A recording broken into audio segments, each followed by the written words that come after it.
آج اسلام آباد کی فضا فلسطینی عوام کے حق میں نعروں سے گونج اٹھی جب جماعت اسلامی نے غزہ پر جاری اسرائیلی جارحیت کے خلاف ایک بڑا احتجاجی مارچ منعقد کیا۔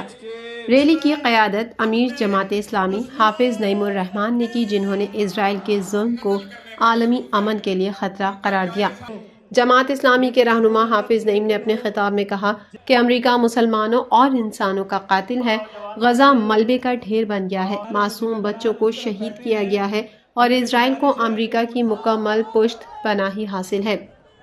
انہوں نے 26 اپریل کو ملک گیر ہڑتال کا اعلان بھی کیا، جس کا مقصد فلسطینیوں کے ساتھ مزید یکجہتی کا اظہار اور اسرائیل کے خلاف عالمی دباؤ بڑھانا ہے۔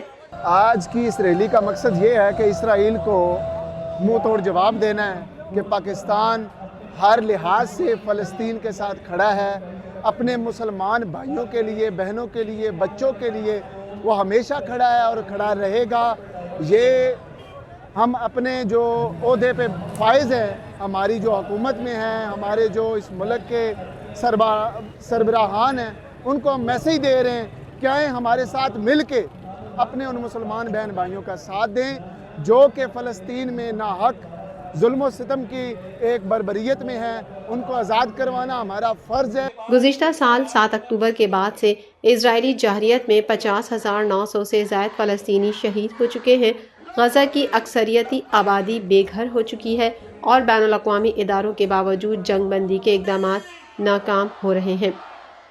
پاکستان سمیت دنیا بھر میں اسرائیل کے خلاف احتجاجی مظاہرے جاری ہیں، جبکہ عالمی رہنما فلسطین کے مسئلے پر خاموشی اختیار کیے ہوئے ہیں۔